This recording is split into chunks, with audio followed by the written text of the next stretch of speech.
Initiative Femmes Positives. Aujourd'hui, nous allons parler d'un sujet relativement délicat et très critique pour nous les femmes en entreprise. Je voulais parler du harcèlement sexuel.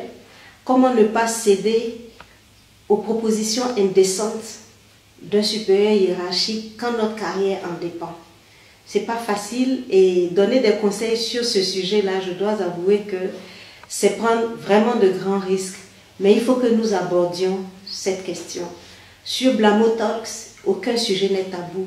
Comment réussir à sortir donc de ce piège-là? C'est vraiment très important pour nous les femmes parce que nous avons besoin de démontrer que nous avons de la personnalité.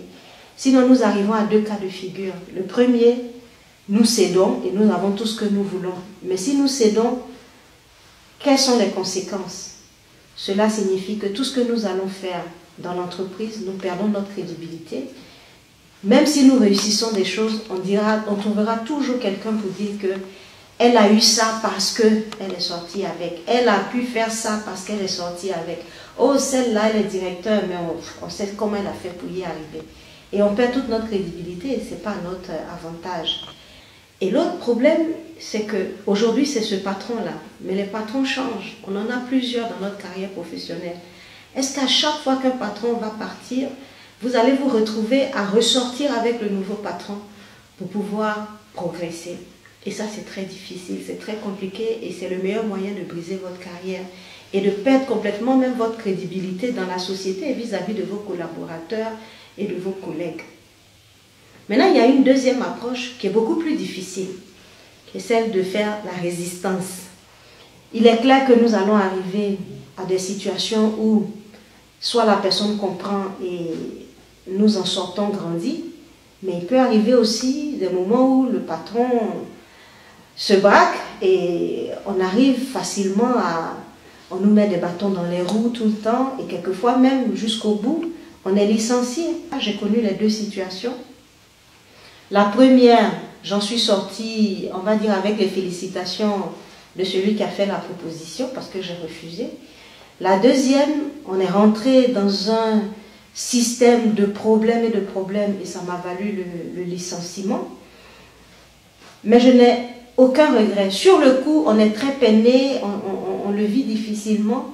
Mais aujourd'hui, avec du recul, je n'ai aucun regret parce que ça m'a permis de vivre d'autres expériences encore plus heureuses, avec des responsabilités plus grandes. Et comme dirait l'autre, quand Dieu ferme une porte, il en ouvre une autre, peut-être même plus grande. Soyez digne, respectez votre corps, restez ferme, faites la promotion que de vos compétences, sachez vous comporter, montrez que vous maîtrisez vos sujets et que vous atteignez vos objectifs. C'est à ce prix-là seulement que vous allez progresser. Je sais que ce n'est pas facile, je sais que c'est délicat, c'est très délicat, mais si vous associez vie sexuelle et promesse de progression, de promotion, vous avez tout faux et vous allez être malheureuse toute votre vie. Donc, prenons ensemble le challenge de promouvoir nos compétences et je suis sûre que le succès viendra au bout. Je vous attends donc sur notre page Facebook Blamo pour poursuivre les échanges et partager de nouvelles expériences qui vont nous bonifier les unes les autres. Merci et à bientôt. Blamo, magazine de Blamo. Blamo, Initiative Femmes Positives.